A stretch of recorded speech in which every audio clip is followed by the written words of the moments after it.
Hey, how's it going? So what's going on with my ponytail back here? I don't want you to be sticking up like that. That's a distraction for me. 1 second. Alright, here we go. Let's try this again. My lights are not quite right. There we go. Please first take a look at my signs. So I wanted to do this last night. I just could not. I couldn't. I was too agitated, like emotionally, and I mean, certainly I have stuff in my personal life that is I don't know. Like there's some stuff going on that is potentially like gonna really screw up my whole life. But I'm trying to stay positive.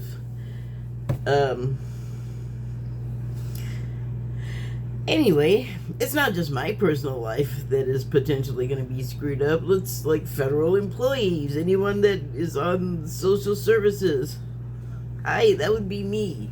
Like I completely rely on them, so it's not happy making. It's difficult, but this existence exists on a number of levels. Like, here, let me get my cards out.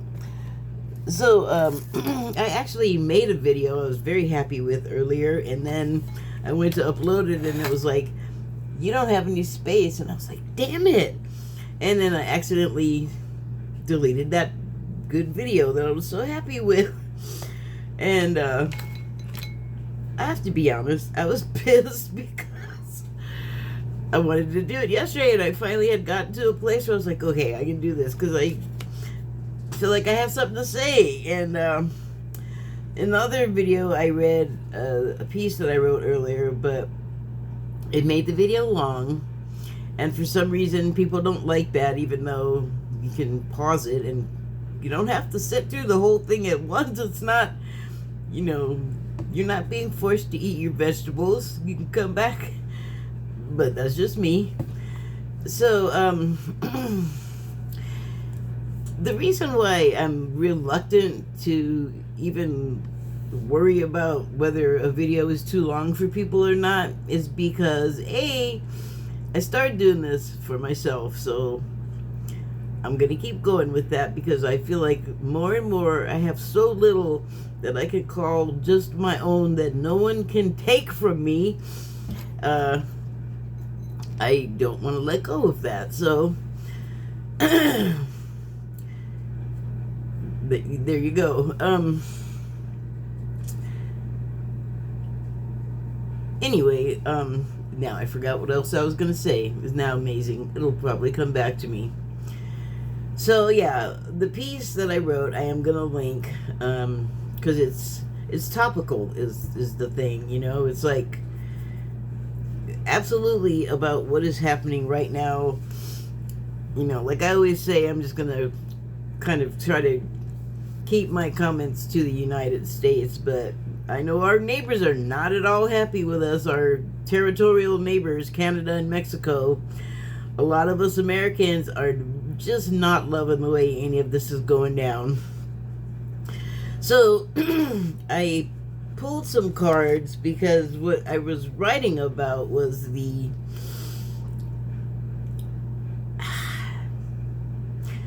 way that the wealthy are reacting right now and behaving. Like I don't know how Trump is getting all of these guys, these big money corporate guys, to bow to him the way that they are. And like a Teamsters guy today was kind of folded, and sort of. I mean, I don't know. The two levels, the two layers. So on one level, you're living your life and you're having, like, whatever is going on, you're going through it, you're having your emotions, and that is like what we are supposed to be doing here. Not even supposed to. It's like, it's not a chore. We volunteer to be here. Like, all of us little bits of God just couldn't wait to come here and do this. And so that brings me to I pulled cards from 2 decks. So this is from the Sacred Soul Messages deck, and you see it has that Halloween looking jack-o'-lantern face on it, which, you know, boo scary time. But it also is about like wearing a costume, basically. Like, this is not your, this is what the card says: I am not this hair, I am not this skin, I am the soul that lives within. Within the costume, with behind the mask, you know, like in the role. So what I'm talking about is how life is referred to as the matrix or the simulation. And another way to put it is that when we're born into this life, there's a before we're born. And before, in the before we're born part, we plan out the life that we're going to live after we're born. Talked about it before. Everybody, well, not everybody, but you can find it in a lot of the spiritual channels that are on here. But the card also says, beneath the surface, looks can be deceiving. And that is kind of like how we perceive each other and just get it all wrong, you know. And we have these arbitrary divides that we've put between ourselves and upon ourselves. And it's like the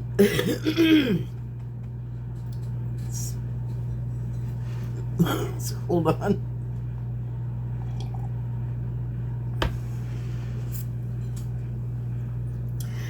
The life, here's another kind of way to talk about the matrix simulation life thing. It slipped my mind. It's like all of the little pieces of it are there, but not the meat of what I was just about to say.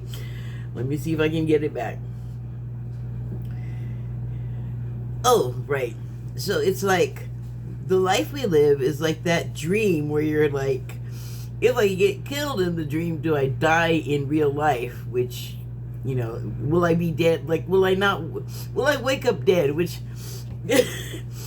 you're not gonna, like, the way death works in this dimension, you're not gonna wake up and start talking to people or noticing stuff. You will be outside of your body because you're dead. But what I'm saying is, we ask this question about dreams, like, ooh, if I get killed in the dream or in the matrix, like on the other side, the me that's out there sleeping, is that dying too? And the answer is yes, it absolutely is. The pain you feel is absolutely real. It's kind of the point. But the thing is once you die, you're out of the costume, you're out of the game, you're woken up from the dream, and you're not actually dead.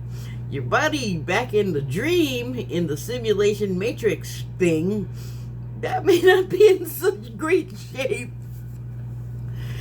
So, while things here in reality on this side of the screen are kind of going crazy and a little scary, and, you know, there's talk of food shortages ahead and violence and who all knows what. The only thing I can say is that when all of that is happening, the way that we respond to it and then react is going to make all kinds of difference. And so let me get into the other cards, which are from the Shaman's Dream Oracle deck. And the first one is Beloved, with the burning heart fire in front of this sort of world shape in the background there. There seems to be an orb there that it's in front of, like, Look how black the planet is, okay? So you got this flaming heart in front of it going, here, take this, you'll need it when you go down to the planet. You're gonna need like a flaming heart of love, just like flaming with the power of, because look how black the planet is. And boy, isn't that a metaphor for the planet right now? So the subtitle on this is radical obsession.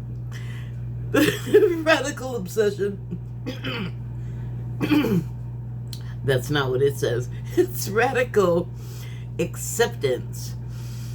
And boy, do we have a problem with that. Like in the piece, I talk at one point about, you know, stubborn meaning stubborn, basically. And it's like one part of the stubborn has never had to give way, has always, the answer has always been yes. There's never really been a problem. There's never been an obstacle they couldn't get over, around, through. Like it wasn't even their problem. Someone else did it for them and they just got to go. So the other opposing stubbornness maybe like just found it in themselves to stand their ground and not be steamrolled ever again. Resistance meeting resistance. And also when the parties are in that state of mind, they kind of have no room for anything else. So you gotta love with a fire or something. You gotta be self-sacrificing, but not foolishly. Like it's gotta make sense. There's gotta be like a return from the investment if you're making that sacrifice. Because hi, look at the black world, like getting between this and making some sense to both so that this can stop is gonna be difficult. You know, like it's gonna be a hard road. And so there's like all these larger forces in the world that are against a lot of the rest of the world, and it's that terrible, stupid little nasty situation where there's a few at the top of the pyramid, so to speak, and then everybody below them is shat upon in a graduated manner. Like they matter less. The wider the base gets, the less the blocks in it matter. And so you kind of have no power, or you feel like you don't. But that's wrong, because we have lots of power. Because remember, we are those little fractals of God. We are the hands of God here on the planet. So we can't be powerless. That makes no sense. That would negate everything else. We're just not used to thinking of ourselves in that type of way. Or, you know, like take the people at the top right now, Trump and Musk. Like they didn't really have to think too much about how they got to their position. They started off in a really good spot, like born that way, so they had like advantages. And because of that, people tend to just get in line behind it, because that's kind of how we've always done it. It's like conditioning, and then also like, you know, follow the leader, because the leader is the leader, because they're probably not going to get you killed because you follow them. That's kind of how you want them to work, but those are not the leaders we have now. They want to consolidate all the power at the top, and, you know, they want to frighten and terrify people and make them unsure of their very existence. Like, make people have existential fear. It's very paralyzing. And stupid fake teeth, and polarizing. So, you know, we have whatever is already going on in our lives, and then you have all this external stuff that's all of a sudden coming at you, and it's like, whoa, what happened? What did we even do? And it's so, under those circumstances, it is hard to feel like you have any leverage to help yourself, you know. I mean, kind of debilitating, and that's exactly what they mean to do to us. They want to make us not fight back. They want to make us feel like there's no point, it wouldn't do us any good, and that's not right. And so they've come in and kind of undermined they're absolutely undermining our ability to defend ourselves, and that's deliberate. And so we have to respond deliberately as well. And we're on our own. And so the next card is Whale Song, and the subtitle is Resonating. And, you know, when I've talked about this card in the past, I always feel like the whale song is telling us something, right? And this whale is in a bubble, like like it's traveling. Like, look at the background. It's not in the water. It is like over land, and it's heading somewhere. And I feel like it is spreading its message. And we know that we can listen to whale song. There are recordings of it underwater, but I think that they can make sounds that are like above and below our ability to hear. And I think we get a lot of messages that way, and it's hard for those to get through to our consciousness because of all of the noise that we generate all the time in our heads. So I was looking at this and thinking that what we need to do in our situation, we people, where we're so compromised, is that we have to act on our own behalf and help each other. And because we wouldn't have like a centralized sort of leader type situation, it would have to be cells here and there. And then you have like the message, which is the whale in its own traveling cell. So it can move around and send its message to all of the individual cells of people that are like, these people are gonna like help provide food for these people that don't have it over here, and then these people over here, where they have like the kids, so you know, people that can help with that will converge on this cell. But it's also about hearing the message from the whales, because you know, like this is what I always feel like the message is that we hear the whale song and it makes us feel certain ways. We don't necessarily understand, like, it's not ABCD clear, you know, it's more like a feeling thing. And that's fine, because that triggers other things in us into action.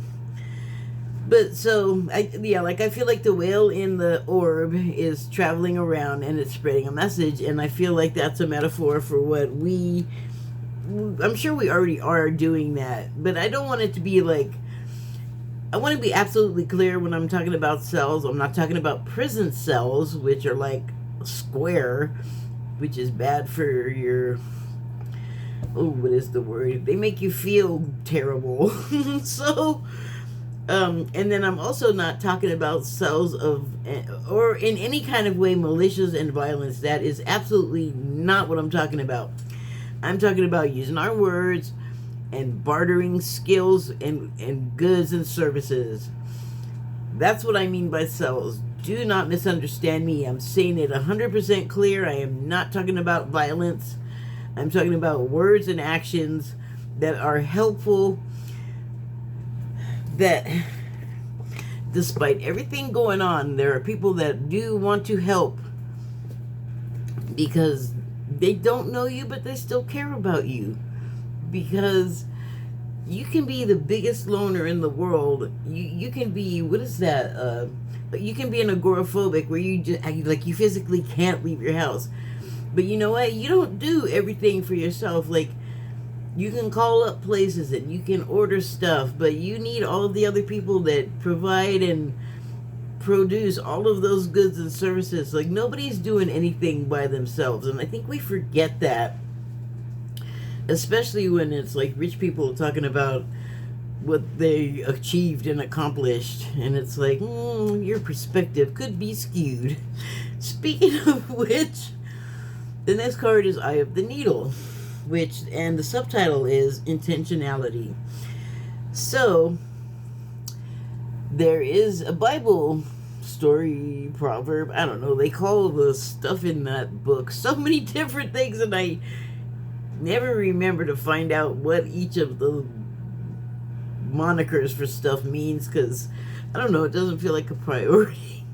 But anyway, there's a story or whatever. It says in the Bible about a rich man would be no more able to pass through the eye of a needle than a camel. And that might sound confusing, but I'm sure for the time it made perfect sense. And I botched it too. I didn't say it right, but what it means is you can't take it with you, basically. If you're a rich person, you're gonna leave all of the I'm better than you, I have more stuff than you, my stuff is better than yours, I can like control your life in ways that you can't mind, and I'm not the law, and all kinds of ugly stuff that rich people love to do. And so then they're very attached to their stuff. Like, their stuff is them. That is their identity. Like the cars and the women and the property, the the real estate, whatever. Like all of the crap, basically, is what they think makes them. And in my piece, I wrote, you can't buy what makes you better. That takes living life and having experiences and learning stuff and about other people and yourself, but you can't buy better. So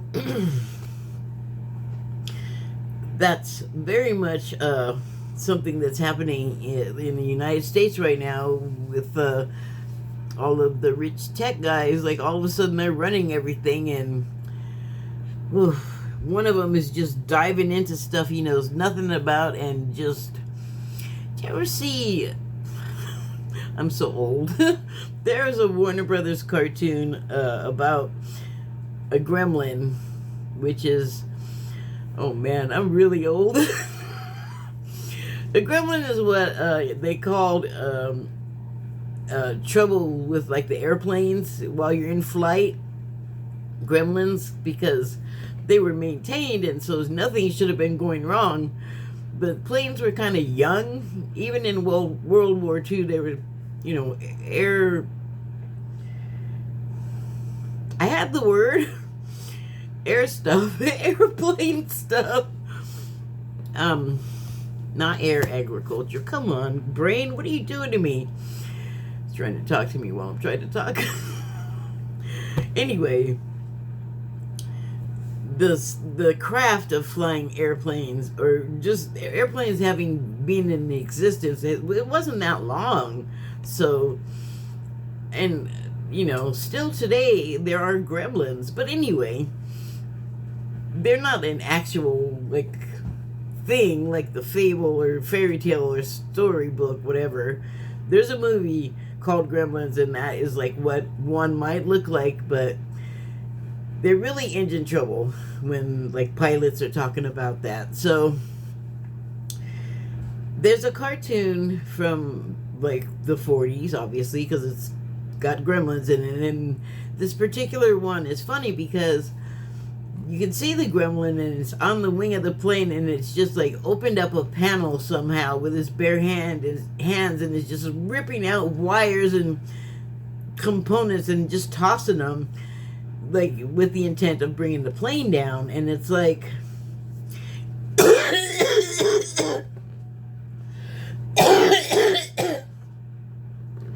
now I don't know why I started talking about that. This made me think of it for some reason. But the gremlins, yeah, they why did I start thinking about that? Oh my god, I'm totally sidetracked now and I don't remember. I know I was talking about you can't buy better. I'm just gonna have to move on because I don't remember. So, but yeah, you can't take it with you. And so, again, like when you die, all of the stuff stays here. The life and all of that, everything but what you've learned gets left behind, and that's when you go back to the soul behind the mask in the costume, who you actually really are. You'll see a lot on these spiritual things sometimes in the titles when you're scrolling, stuff about do you know who you really are, or it's always about like remembering who you really are, finding who you really are. And that's a whole other thing that's kind of involved. So I'm not going to go into it, but I think the idea of this and the Bible story was you don't need all of that extraneous crap that is making you think like incorrect perspectives on yourself and the world, because what you've begun to value is your crap, your stuff, when the only things that really matter other than yourself are the other people, the other beings. You know, we used to run around naked, and if you had like a wrap or something like a hat on your head, you hung it on a tree. You sat it on a, like, we have a bunch of crap that we made, I don't know, to give ourselves something to do, and it looks pretty, and trinkets and gifts and whatever, but they like took over everything and it became more important, so that without all of the crap, we can't even take care of ourselves anymore in the wilderness. We're just like, we have brought ourselves to a place that's it's in a way scary, but in a way it's not. But it's like everything can be taken away from us, and it's the worst thing. But is it really? That's like a philosophical thing. You just got to think about that yourself. That's not for me to say for you, but it's certainly something to think about, I in my opinion. So this next card is the Cosmic Womb, and the subtitle is hard to see. The Divine Feminine. Okay, so some things about this. The Cosmic Womb, again, we're up in the sky, seems to be nighttime behind the clouds, and then here's the womb. It's sort of heart-shaped, so not a flaming on fire heart, a little more reserved and calm, and not as fierce, but there's definitely fierce activity happening in here. It is a womb. There's something unborn that's not resolved into what it will be yet, so it's just hard to make out what's happening. When I look at that, it almost looks like it's boiling, or if there's like figures moving around in steam. It's just indistinct, but you know something's in there. And it's I feel like the future that we don't know what it holds is represented here. But, you know, it being a womb, it means there's like at least one contributor to what's in there.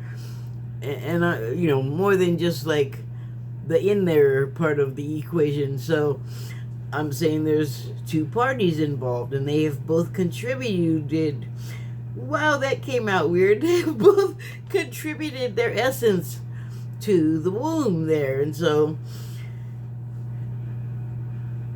I'm not sure exactly how the parental part applies, except for all of us players here in the game have contributed something to it, because again, you never do anything all on your own.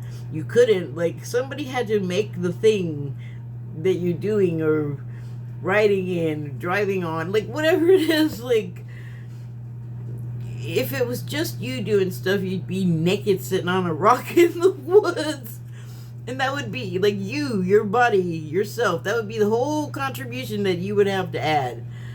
And it's kind of that way in reality, because all of the stuff is just stuff. It's just some convenient crap. I mean, I have all of my stuff. I don't want to lose all of my stuff. It took me a while to accumulate it. But, boy, if there's a lesson from the homeless at all, it is that your stuff is kind of meaningless, except for the sort of strings and chains that have made us attached to identification and things like that, and licenses and bills and that kind of thing. But, you know, if we eliminate the need for all of that stuff, all of those controlling mechanisms, we can pretty much get rid of all the other crap too. It's just an opinion, and I'm just saying, because I'm in no condition to be out there roughing it. You know, like I'm in a wheelchair. Get real.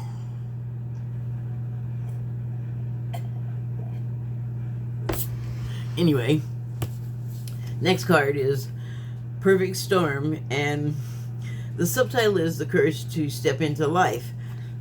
So another thing that I kind of approached, I guess you could say, because I didn't really dwell on it, but it was the question of, what would you do? Was it this one? Oh, it may have been a different piece, but I'll still ask the question.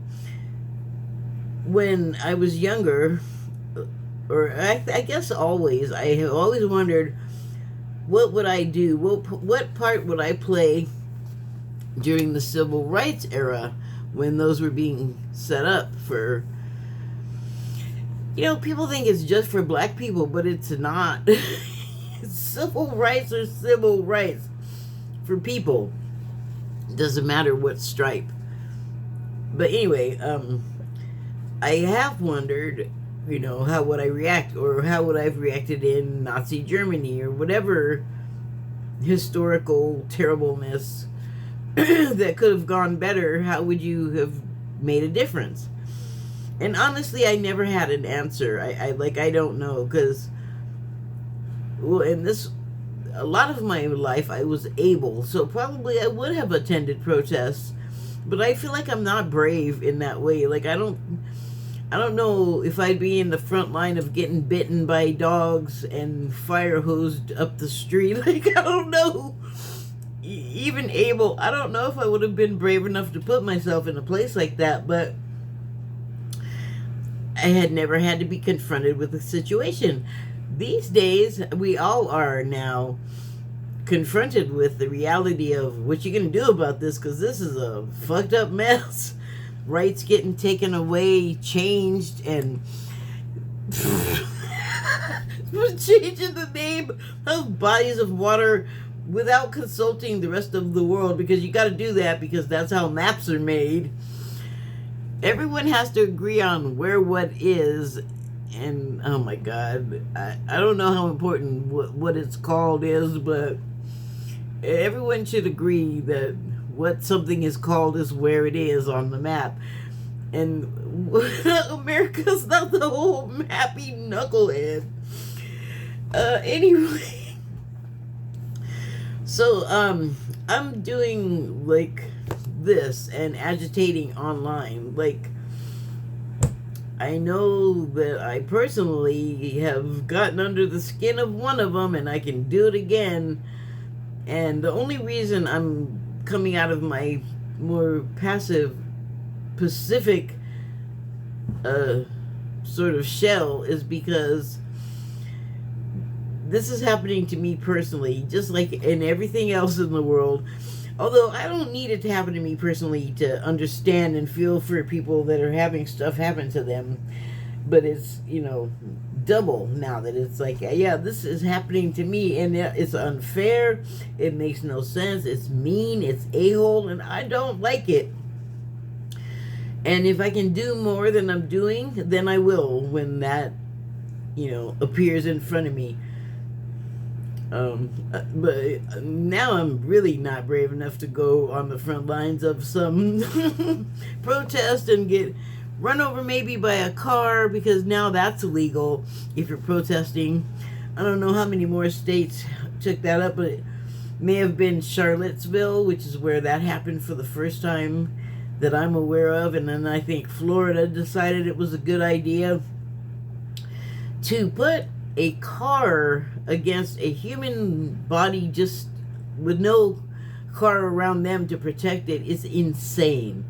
You are saying you can it's legal to commit vehicular assault and or homicide. Hi, that's nuts. That is a perversion of the law. And lawyers came up with that. But not in good faith. That's racial crap and ideological crap and idiot crap. That's crazy. But yeah, I mean, it's so less about this card today, like what I have to say about this. But the imagery, I mean, if you're gonna be like all completely negative about it, like sure, this is not looking like, you know, a good time, like a good period. It may be looking like it's projecting a not great future, but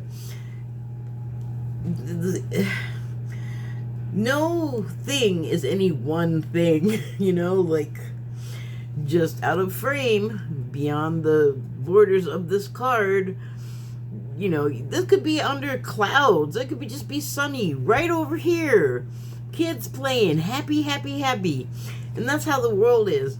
Tragedy will be right up next to euphoria. That's just the way it is. We do live in that bipolar situation.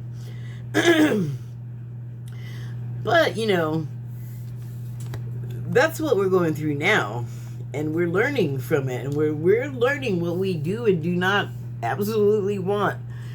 There's no more, you know, I can just be ambiguous and squishy about this. We have to kind of like come through and make a decision because it's that important.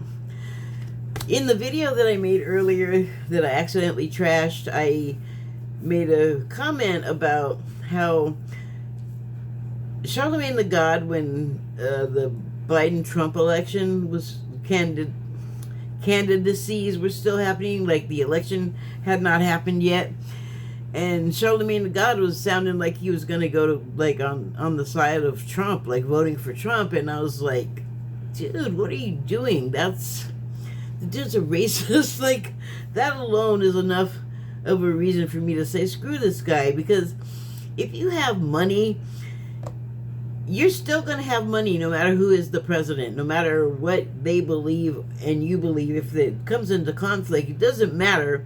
It's not going to stop you from going out and making more money. So he might be in that class where he can take that position of like, you know, well, this person is terrible, but for my pocketbook, they're great. I don't know. I can't split my morality like that, but I don't have any money either. But that is not what he said. What Charlemagne the God said at the time was, oh, you guys are always saying, you know, I can't think of the actual words, but basically it was like, you guys are always saying the empire is going to fall, democracy is going to die, and it's under threat.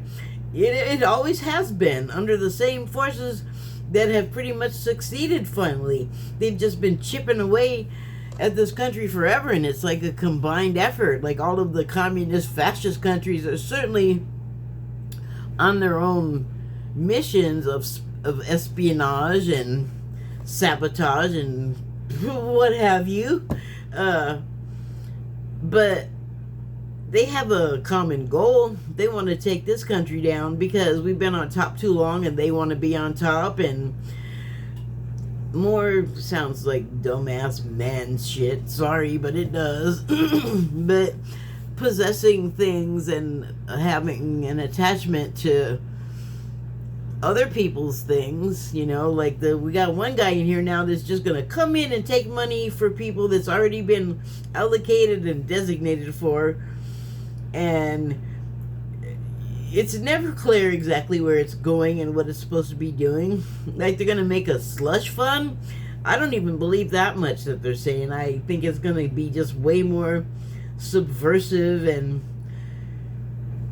ugly and underground than that, but I really think it's going to end up somehow into their personal pockets, however they decide to divide it. And that makes me sick, because they're rich because of the work and sweat of other people. Like, they're not out there staffing their companies and, you know, doing the manual labor. No, they're not. You know, the two that are like the most prominent and most talked about right now, both of them had rich parents and families that they were born into. So they started off with advantages that most people don't have. And so it always blows my mind how they think they know how to run things for those people that they don't even encounter in their lives. Like, they don't have any idea how they work. They just see that it's money going to people that they think don't deserve it, and the not deserving it is based on the wrong color skin, the wrong hair, you look wrong and scary, so your Halloween mask's scary, and that's a reason to like wreck their lives and make their existence a living hell. That's a you problem, buddy. You're attacking people that are not doing stuff to you.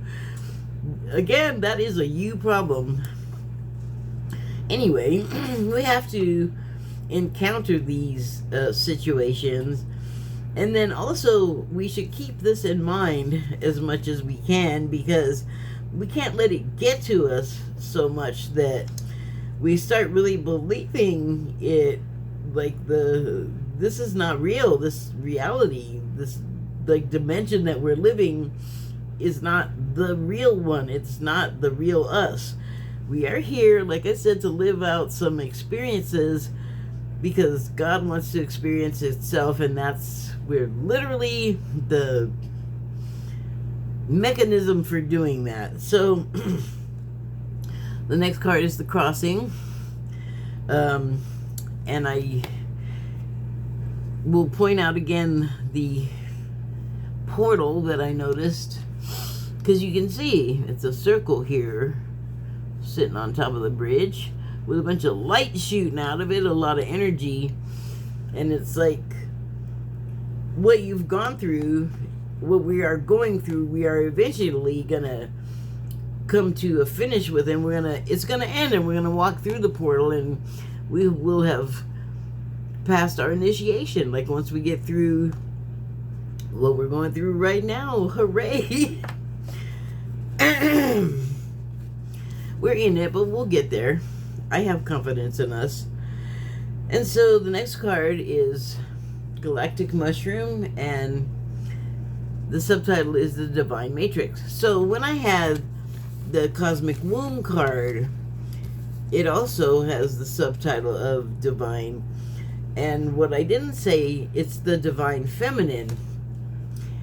So the Divine Feminine is a widespread phenomenon, and it's not just a woman or a certain type of woman.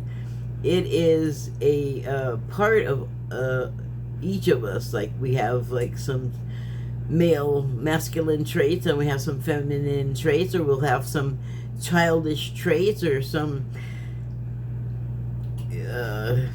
klepto traits. Like, we might have a habit of stealing stuff from people, petty theft. But it's just an aspect of us. But it's, I feel like, a widespread phenomenon because it is an aspect that's in all of us to a degree. And therefore, it is literally physically a widespread phenomenon. And so, the galactic mushroom, see, I had gone into this whole, it was like funny, really cool little riff that I just happened to go into about mushrooms. I'm not going to be able to replicate that, so I'll just say what I will usually say is that the mushrooms, I feel like, are also communicating with us on a level that we are not noticeably, like, we're not even really aware that we're perceiving it. And I feel like it's the whales in the cells, and their message is traveling around in the orb with the whale, but the mushrooms have a widespread network as well, and that would be the mycelium webs, and there's more than one. And I don't know how they work, how deep they go, how they do in salt water. Like, I don't know how traveled the matrix web is of the mycelium matrix, but it is there. And I feel like it says galactic on here, but I already kind of felt like the mushrooms could communicate like beyond this earth level or something. I don't know what I'm trying to say. That's as good as it's gonna get. But the matrix of the mycelium mats, and whatever they're sending, like in the way that is, I don't know how we're hearing it. Hearing is just a word to use to say that we're somehow receiving it, but so I don't know how they're sending it, but I feel like there's always a message, a benign message for us coming from the Mushroom Network, because they really are a species of like compatibility. They will be what is the word, not parasitic but symbiotic with other organisms and creatures, and we may not understand like what's happening there, but it's not necessarily negative or malignant. And so the last card I pulled was Moon Maiden, and she looks very angelic. She's it almost looks like she's like sort of holding the world in a way, and it also looks like one of her arms here. I have to be careful. I cut the living poo out of myself slicing bread yesterday right on my thumb pad, so it almost looks to me like she's holding a shield right there, but she's also like between this planet coming down on her or something. Like, I'm not sure what's happening there, but it's the subtitle on this card is New Beginning, so I don't know, maybe it's like heralding in the new planet. It's like a birth sort of, and different from like a human birth, obviously. It's almost like she's carrying it in on a sort of, I don't know, cloud platter. I don't know. I'm not really sure what's happening there. Maybe you get something out of it. Anyway, so I had pulled another card from this other deck, and it was this card. The person on the trapeze, which reminds me so much of the Hangman card. Hangman, not the Hangman, that's a band. Hangman card, which that card sort of conveys contemplation and gaining a different perspective on things, you know, looking at things from a different angle to try to find a solution, obviously. And so the card reads, try something different, surrender, as in stop trying to force an idea to happen, stop trying to try, just like surrender, just stop and, I don't know, think about something else, or don't think at all, like surrender. Don't push so hard, let grace carry you. Well, I have a real problem with like staying out of my way, staying out of God's way. You know, you'll hear like it's God's plan, but remember, we are enacting God's plan. So we do have autonomy, we do have agency, we have free will, almost without restriction. But that involves trusting in faith, and I think that is what grace is to be able to just surrender and just trust that Spirit is going to carry you to the place you need to be. It may not be the place you want to be, but it will definitely be the place that you need to be. And usually I find when that happens, it ends up being like, oh, well, this is actually pretty good. Maybe I didn't know what I was talking about before. Maybe this was exactly what I wanted, and I didn't recognize it until now. That's kind of how life is, you know? It's like, we rarely get it in the moment, but, wow, this is kind of one of those times where we need to get it, or else we're going to be in some kind of situation here in the USA that we don't want to be in. Like, I think that's coalescing. I think we've taken like almost too long to react to what's been happening here. That is, you know, all of this has been put in motion by rich people. Like all of the changes, like the democracy is suddenly bad. Like no one wants to bother with it anymore. Well, no one is the rich people, because now what democracy is turned into is like fairness, and a democratic state is trying to happen where the rich people can't just be out work at my terrible factory at Duke Energy, which is poisoning the atmosphere and the land and the water, because we care more about making money than we do about destroying the place where we're making the money and the lives of the people that are making the money making happen in the place. It's just like, we don't care if we trash it and make everything all shitty. It's money.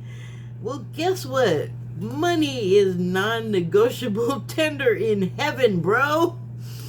And I think money, probably, you could try to get a little tiny coin in your pocket, and I bet that it's not going to let you through the same way as if you had a giant trunk full of gold coins through. It is a here thing, like this planet, this existence, this matrix. There's no need for money in heaven. That just, I don't know. I feel pretty sure about that. I feel like that's a here thing. What am I doing on time? Okay, I gotta stop. And I think I said everything I needed to say. Thank you and good night.